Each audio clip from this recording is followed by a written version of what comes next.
Good morning, class 11C. Today we will find the relation between torque and angular momentum. Angular momentum इससे पहले हम लोग देख चुके हैं कि moment of linear momentum is called angular momentum. Angular momentum को L सिंबल से लिखते हैं और L का जो फॉर्मूला होता है वो है R क्रॉस P. ठीक है, अब मैं इसको डिफ्रेंशिएट कर रहा हूँ विथ रिस्पेक्ट टू टी. तो देखिएगा dl/dt ये कुछ नहीं है. dl/dt अगर निकाल रहे हैं तो प्रोडक्ट रूल से फर्स्ट को लिखा, सेकंड वाले को डिफ्रेंशिएट कर लिया टी के रिस्पेक्ट में, प्लस सेकंड को लिखा, फर्स्ट वाले को डिफ्रेंशिएट कर लिया टी के रिस्पेक्ट में. ठीक है, अच्छा. और अब देखिएगा dp/dt ये हम लोग पहले पढ़ चुके हैं. Rate of change of momentum होता है अप्लाइड फोर्स के इक्वल होता है. ये न्यूटन सेकेंड लॉ है. ये हो गया Newton second law. Rate of change of momentum is equal to the applied force. ठीक है ना. अच्छा, और P का फॉर्मूला हम लोग जानते हैं कि linear momentum P is equal to होता है mv. और dr/dt क्या हो गया? dr displacement per unit time is called velocity. तो ये मैं सब्स्टिट्यूशन करने जा रहा हूँ इक्वेशन 1 में. पुट इन इक्वेशन 1 में अगर मैं सब्स्टिट्यूट कर दूँ, then we get dl/dt is equal to R cross dp/dt force है तो इसकी जगह मैंने F लिख दिया, प्लस P की जगह ये mv फॉर्मूला रख दे रहा हूँ, mv क्रॉस dr/dt होता है v. ठीक है, और सेम वेक्टर का cross product a cross a की वैल्यू 0 होती है. तो हम यहाँ पे अगर v क्रॉस v की वैल्यू का मैं 0 पुट कर दूँ, then dl/dt is equal to आ गया R क्रॉस F प्लस 0. और R क्रॉस F क्या होता है? Moment of force. तो dl/dt की वैल्यू हो गई टाउ के इक्वल हो गई, और टाउ होता है टॉर्क या मोमेंट ऑफ फोर्स. तो अगर आप ध्यान दें, जैसे rate of change of momentum applied force के इक्वल होता था, वैसे rate of change of angular momentum, ये dl/dt क्या कहलाता है? dl/dt को कहते हैं rate of change of angular momentum.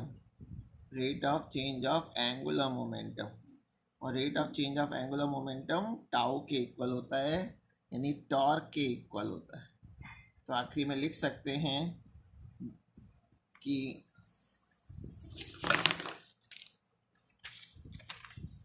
thus we can say that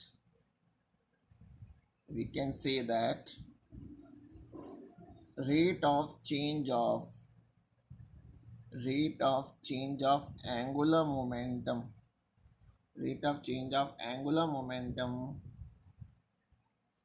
is equal to the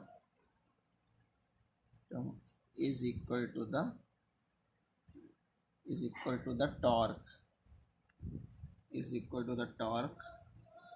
acting on a body.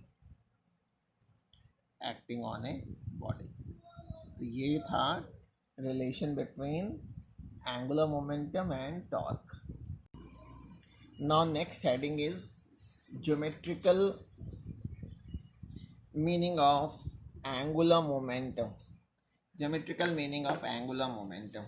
इसको ज़रा समझिएगा. एंगुलर मोमेंटम को L से लिखते हैं. मैंने सपोज कर लिया है कि एक कोई पार्टिकल है जिसका मास स्मॉल m है, ये P पॉइंट पे है, और इसकी ओरिजिन से जो डिस्टेंस है वो पोजीशन वेक्टर मैंने दिखा दिया है, वेक्टर R है. और जब ये पार्टिकल P से Q तक डेल्टा R डिस्टेंस कवर करता है तो वो Q पॉइंट पे पहुंच जाता है, और Q का पोजीशन वेक्टर है r plus delta r. Addition of two vector से निकाल लिया। अगर ओ क्यू की वैल्यू निकालनी है तो O P plus P Q के इक्वल होगी, तो ओ क्यू की वैल्यू हो गई आर प्लस डेल्टा आर। तो एम मास का कोई पार्टिकल है जो इनिशियली पी पॉइंट पे था, ठीक है। Let there is a particle of mass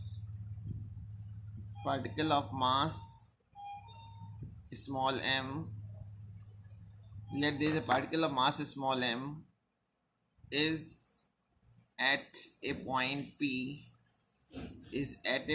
P having position vector OP is equal to R, ठीक है। और डेल्टा टी टाइम में मैंने सपोज कर लिया वो क्यू पॉइंट पे पहुंच जाता है। If it covers a distance delta R in time delta t, then अगर ये डिस्टेंस निकालनी है then P Q is equal to, Q की अगर मुझे वैल्यू निकालनी हो तो distance is equal to displacement is equal to velocity into time, v into delta t, ठीक है। अच्छा, अब मैं क्या कर रहा हूँ, एक पैरेललोग्राम, मैंने ओ क्यू का position vector r plus delta r होगा, तो मैंने एक पैरेललोग्राम कंप्लीट कर लिया। ये ओ पी क्यू आर एक पैरेललोग्राम है। तो मुझे अगर इस ट्राइंगल का एरिया निकालना है तो पैरेललोग्राम का एरिया निकाल करके हाफ कर देंगे। Therefore area of parallelogram O P Q R, product of adjacent sides यानी आर क्रॉस डेल्टा आर। इसलिए जब पूरे का एरिया निकाल लिया तो इस हाफ का देयरफॉर एरिया ऑफ ट्राइंगल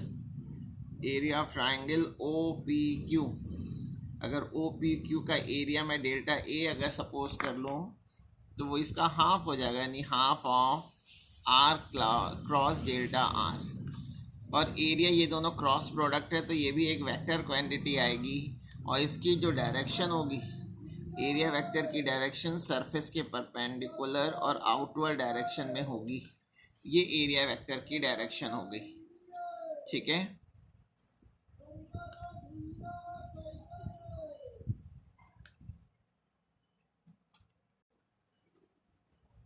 अगर मैं डेल्टा आर की वैल्यू इक्वेशन 1 से पुट कर दूं, इक्वेशन 1 का मैं यहाँ यूज़ कर रहा हूँ half r cross delta r की जगह रख दिया v cross delta t, v into delta t. Delta t को मैं अपॉन में ले आ रहा हूँ। जैसे डिस्प्लेसमेंट अपॉन टाइम वेलोसिटी होती है, वैसे area upon time areal velocity कहलाती है। एरियल वेलोसिटी ये हो गया।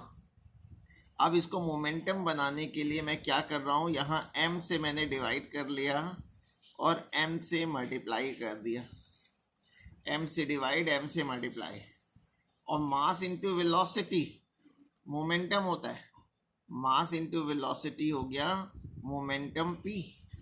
Since p is equal to mv formula आप जानते हैं, तो मैंने यहाँ पे रख दिया। Therefore delta a by delta t की जो वैल्यू हो गई, और r क्रॉस p जो होता है उसको कहते हैं angular momentum. r cross p कहलाता है एंगुलर मोमेंटम L। तो इसने की जगह L रख देंगे तो फॉर्मूला आ जाएगा L अपॉन 2m। तो यहाँ से एक रिजल्ट आ गया कि areal delta a by delta t को क्या कहते हैं, एरियल वेलोसिटी। एरियल वेलोसिटी की वैल्यू जो होती है L अपॉन 2m के इक्वल होती है।